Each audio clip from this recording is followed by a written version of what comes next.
C'est une côte sableuse unique en Europe par ses dimensions. Imaginez depuis la pointe du Médoc jusqu'au sud des Landes, cette plage s'étend de façon quasi ininterrompue sur 230 km. Un espace d'une grande beauté mais aussi d'une grande fragilité. Aujourd'hui, nous allons nous intéresser aux actions mises en œuvre pour protéger les paysages identitaires de notre région. Nous suivrons tout d'abord l'Office national des forêts en charge de la gestion de ces dunes. Puis nous irons sur le plateau de Millevaches voir comment le renouveau d'une pratique ancestrale, le pastoralisme, permet de préserver les tourbières. Nous irons ensuite en Charente-Maritime découvrir l'agroforesterie qui permet de mieux gérer les réserves en eau. Enfin, nous irons dans un endroit magique dans le Médoc pour mieux comprendre l'importance des zones humides, la réserve naturelle de Coussot, cap sur la Nouvelle-Aquitaine, les sentinelles de la nature.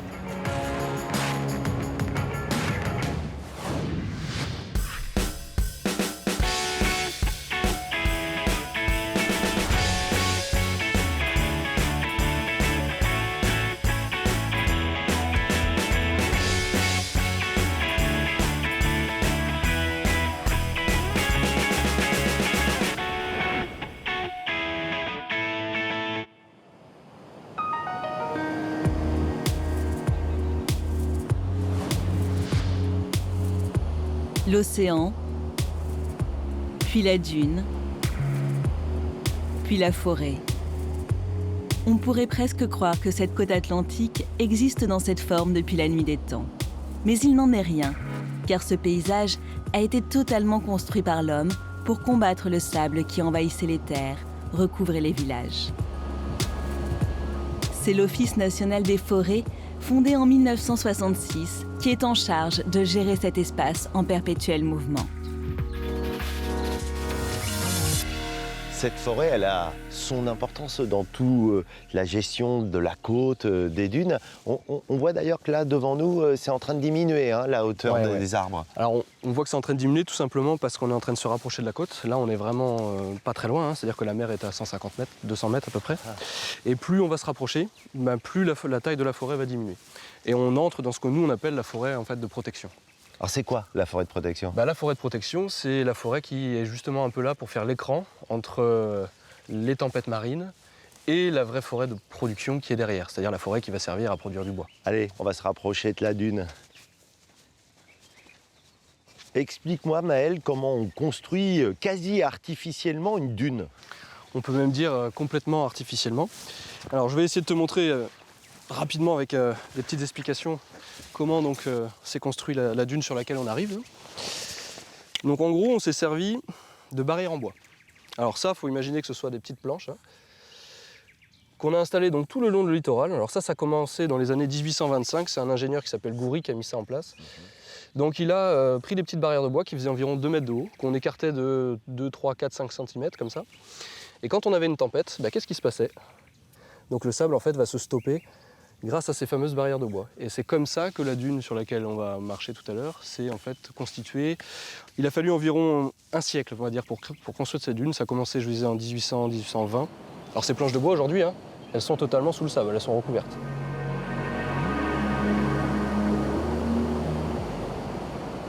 Donc là, tu vois, Eric, on arrive en fait sur une zone qui est en cours de dégradation. Donc ça, c'est mon métier un peu moi de tous les jours sur la dune, l'hiver principalement.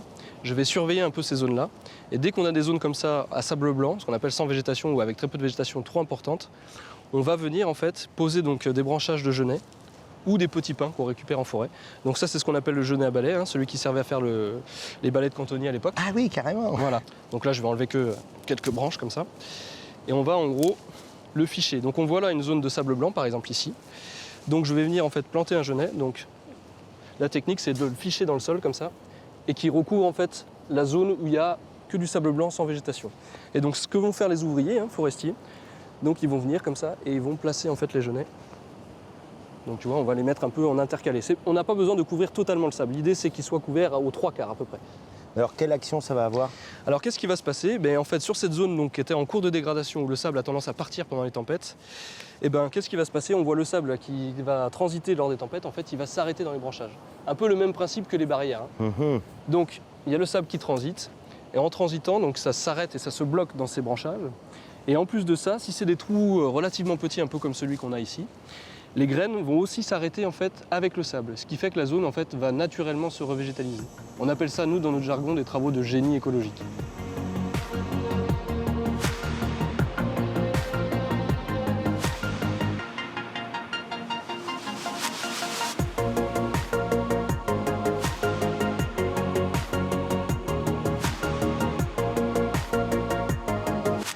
Qu'est-ce que c'est que cet immense trou? On pourrait presque croire qu'une météorite est tombée ici.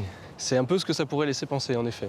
Alors en fait, là, c'est l'illustration typique de qu'est-ce qui se passe en fait sur la dune si en fait l'ONF, par exemple, ou l'homme n'intervient plus pour faire des travaux. Il faut savoir que ça, c'est une chose qu'on a laissée depuis les années 80. C'est un essai, hein. L'idée, c'est de voir un petit peu justement ce que ça donne. Et donc on voit, le trou, il est énorme, hein. Il fait quasiment une centaine de mètres de diamètre, presque entre 10-15 mètres de profondeur. Et tout le sable qui était présent en fait ici, maintenant on le retrouve à l'arrière, c'est-à-dire qu'il a enseveli la forêt qui est juste derrière. Je regarde quand même cet environnement autour de nous. C'est ton bureau, comme on aime à le dire. Ouais, l'océan, la dune. Tu trouves quoi personnellement dans ce rapport si proche que tu as avec les éléments naturels? Une sorte de sérénité, quoi, un calme. Ça, c'est vraiment le truc moi, qui me plaît le plus, je pense, c'est de me sentir bien en fait avec les éléments, quoi, tout simplement.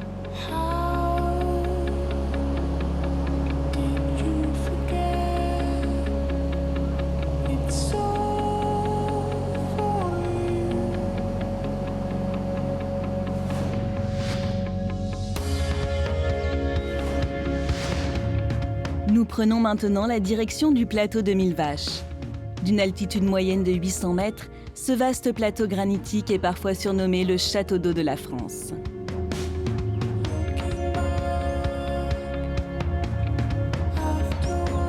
On y trouve un nombre impressionnant de lacs, de cours d'eau, mais également de tourbières.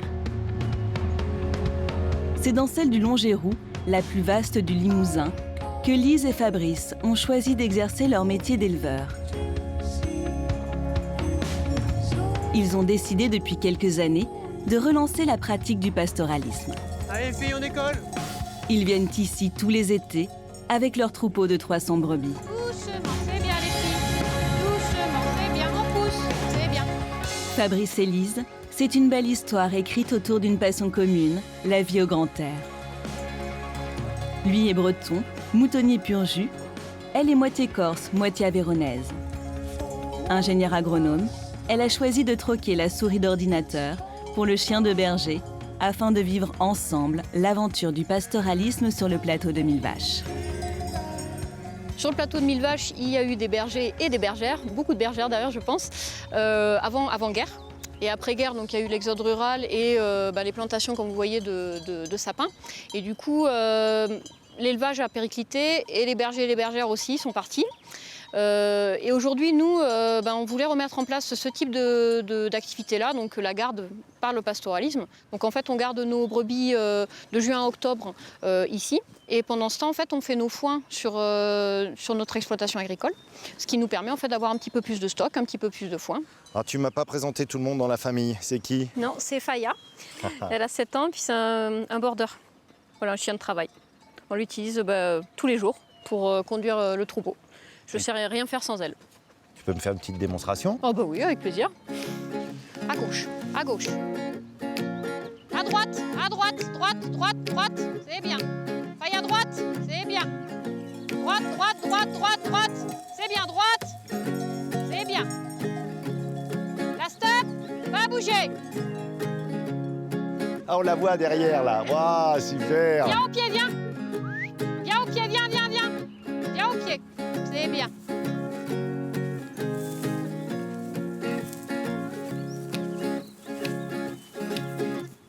Que c'est compliqué de se déplacer dans cet endroit. Il y a des trous partout en fait. C'est le propre d'une tourbière, c'est ça? Ouais, c'est une tourbière, c'est ce qui fait la tourbière. Les moulinets, les touradons qui poussent au bout de 30 ou 40 ans, qui forment des tourbes. Alors, qu'est-ce qu'elle mange ici qui est si bon pour elle?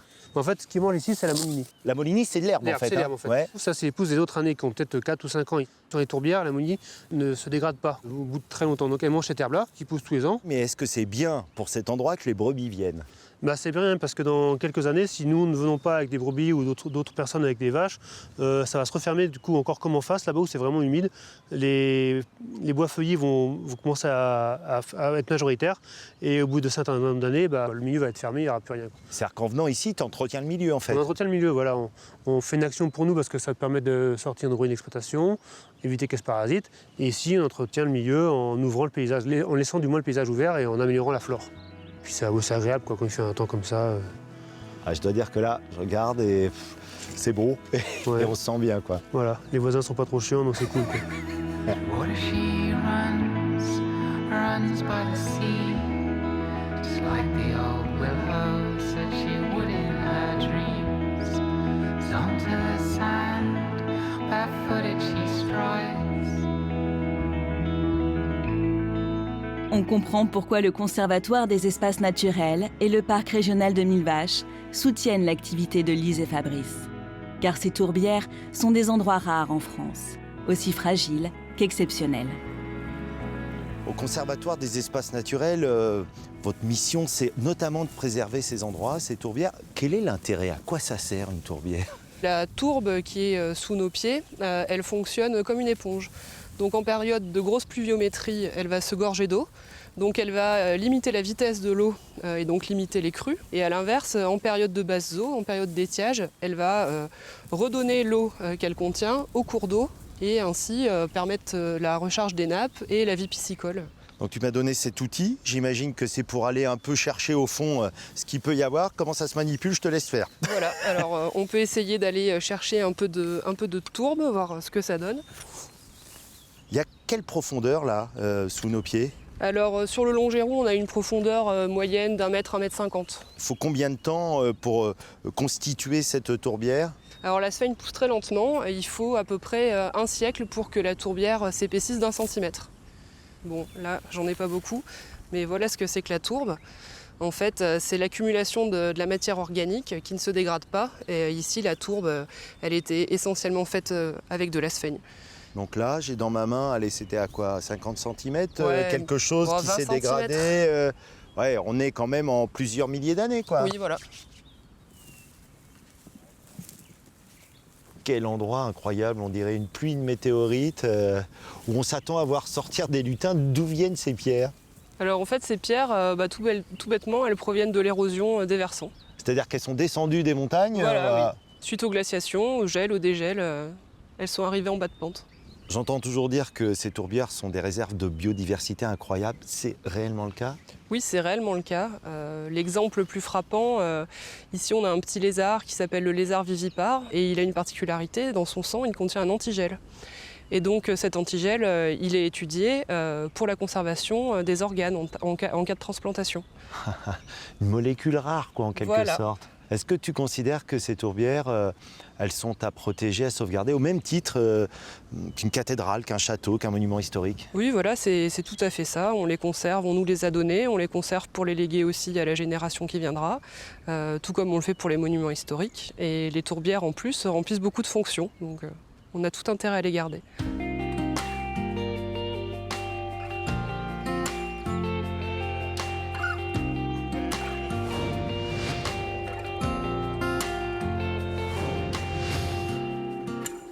La Seudre, en Charente-Maritime, est un fleuve singulier.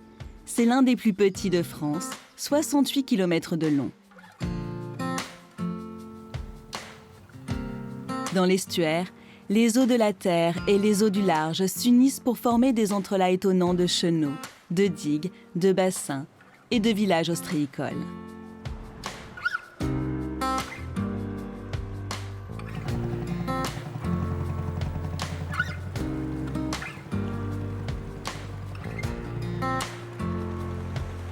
Ce sont les Romains qui les premiers ont développé ici des salines. Du Moyen-Âge jusqu'au XVIIIe siècle, on a exporté dans toute l'Europe le sel produit dans ces marais. Les lieux ont connu une heureuse reconversion quand on développa l'ostréiculture moderne, car la Seudre est le berceau des huîtres marraines oléron.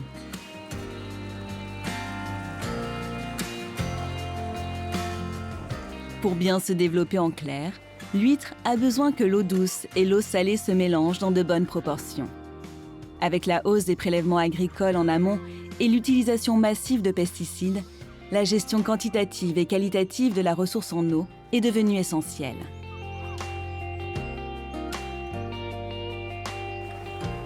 Nous voici à Sablonceau, à 25 km à l'intérieur des terres. Benoît Biteau a racheté une exploitation jadis dédiée à la maïsiculture intensive. Cet ingénieur, désireux d'explorer d'autres logiques de production, a surpris tout le monde en faisant un choix radical. Ne plus jamais pomper l'eau pour arroser ses champs. La parade que j'ai choisie à l'usage de l'eau d'irrigation, c'est la plantation d'arbres dans un système qu'on appelle agroforestier, qui consiste donc à associer des arbres avec des cultures de plein champ cultivées entre des alignements d'arbres. Alors c'est quoi l'intérêt de planter des arbres, par exemple, comme celui-ci au milieu de la culture? Eh bien, l'intérêt des arbres, c'est que c'est vraiment la porte d'entrée de plein de logiques agronomiques, au premier rang desquelles la problématique de l'eau.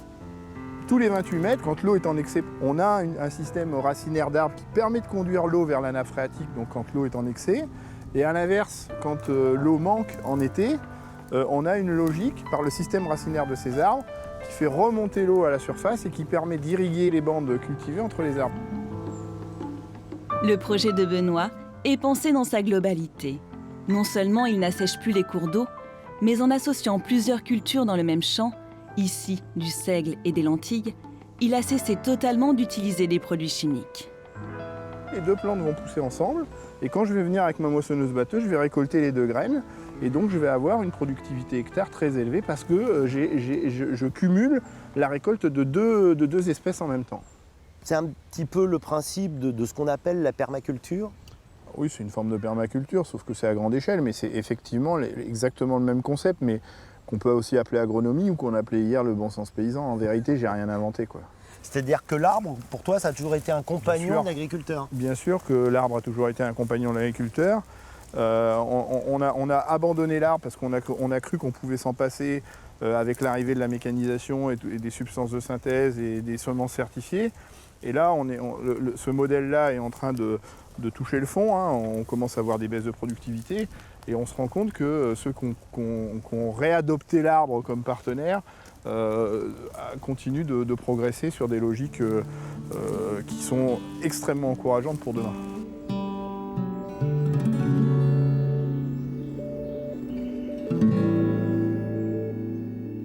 Pour mieux comprendre sa philosophie, Benoît nous a amenés dans son endroit préféré, la tour de Brou, qui domine les fameux marais.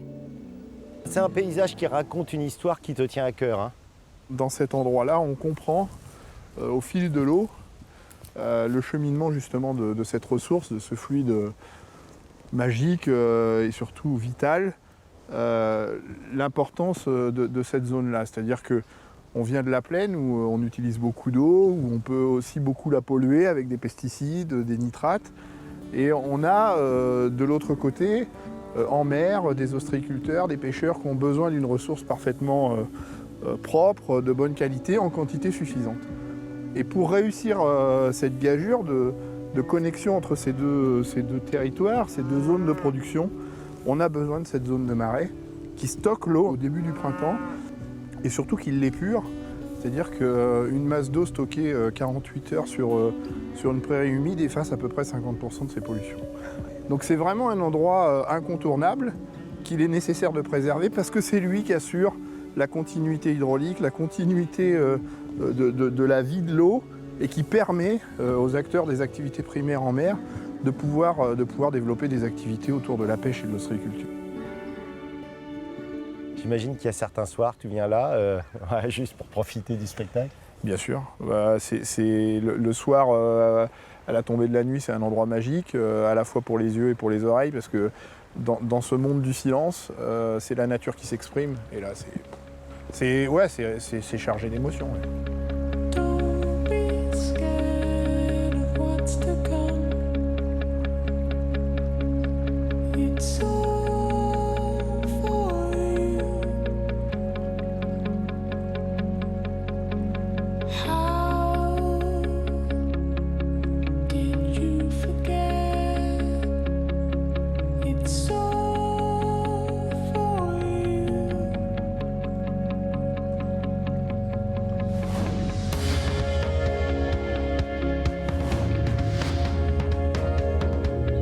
Pour finir, nous prenons la direction du Médoc, une presqu'île de 50 km de long. La grande forêt de pins ne date que du 19e siècle.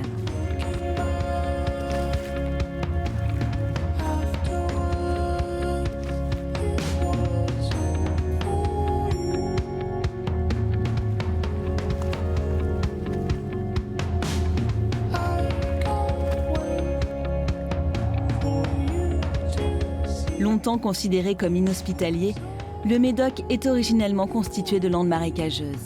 Durant des siècles, on a tout fait pour assécher ces marécages, canaliser les eaux, au point de quasiment faire disparaître les zones humides.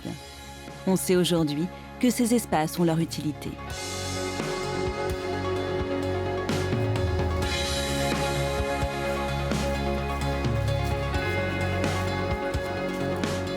Leur protection est même devenue une priorité environnementale. Nous voici au cœur de la réserve naturelle de Cousteau, créée en 1976. Exceptionnellement, François nous emmène dans la partie fermée au public. Il faut prendre de la hauteur, François, pour prendre un peu la mesure de cet espace. C'est pas un point de vue si habituel dans le Médoc aujourd'hui. Et pourtant, c'était le paysage des Landes de Gascogne sur 1 million d'hectares jusqu'à la fin du 19e siècle. Hein. 1 million d'hectares. Voilà, ce qu'on voit là en face, là, c'est vraiment une toute petite lentille perdue dans un océan de pin aujourd'hui, alors que originellement, c'était ce paysage qu'on avait. Ouais. Les zones humides sont réduites à peau de chagrin. Il n'y a plus grand-chose. Il y a quelques lagunes disséminées dans ce massif forestier, mais très peu de choses globalement.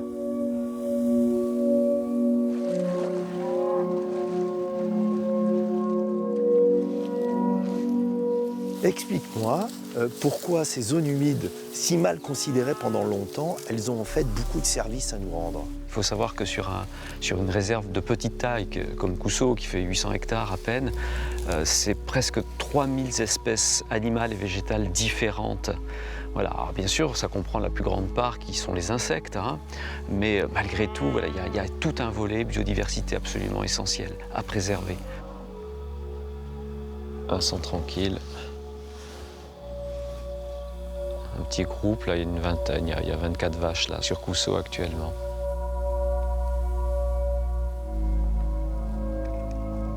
C'est une race que je ne connais pas du tout. C'est la race marine landaise, ou landaise marine. Elle a eu plusieurs noms. On l'a même appelée la petite vache des sables ou petite vache des dunes. C'est une race ancienne qui a manqué disparaître et dont on a retrouvé une dizaine d'individus. Pas plus de 10 ? Ouais, non, pas plus de 10. C'était en 1988. Et c'est une race en conservation où il y a tout un programme de sauvegarde qu'on mène conjointement avec le Conservatoire des races d'Aquitaine. Alors c'est quoi l'intérêt de mettre des vaches locales, ici à la réserve de Cousteau ? C'est un outil de gestion. Tout comme l'hydraulique est un outil de gestion, les fauches, le pâturage, c'est un outil de gestion. Consommant de la végétation et en limitant la dynamique, une forte dynamique de végétation, mais également par le piétinement où elle crée des micro-habitats, micro-milieux, également par les déjections, parce que les bousses de vache sont un support extrêmement important à toute une microfaune et microflore. Donc c'est un élément, une des composantes des écosystèmes. En fait, votre travail, c'est presque de retrouver comment la nature fonctionnerait sans intervention de l'homme, alors qu'il y a l'homme. Oui, tout à fait. C'est-à-dire qu'on intervient d'une façon artificielle en essayant de copier la nature. Voilà. Et en essayant d'être le plus discret possible, malgré tout. On laisse faire les choses, on laisse faire la nature, on laisse faire... Voilà, ça évolue tranquillement, tout seul. Et c'est un travail de restauration. Alors bien sûr, ça ne se fait pas en 1 an ou 2 ans, c'est un travail de longue haleine. Hein. On sauve ce qui reste à sauver. Et il y a encore beaucoup de travail.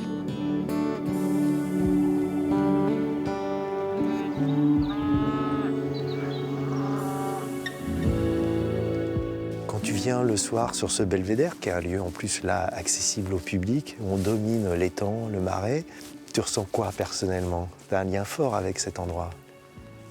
Il y a toute une ambiance. Il y a la quiétude du site, les grands espaces. Donc oui, on peut tout à fait se ressourcer dans une nature... Elle n'est pas intacte, elle a été beaucoup travaillée par l'homme. Malgré tout, elle restitue des ambiances très naturelles et très sauvages. Et ici, on s'efforce de restituer, de récupérer, de restaurer et en plus de donner à voir à l'ensemble du public qui vient sur le site. Il ne faut pas oublier qu'il y a quand même 30 000 visiteurs qui viennent sur ce site. Et l'objectif, c'est de pouvoir leur donner à voir une belle nature, de beaux paysages. Et puis s'il y a un plus, par exemple, comme les grues cendrées en hiver, tant mieux, quoi. Ils repartent, je suppose, satisfaits, relativement heureux de leur balade à Cousteau, et c'est tant mieux.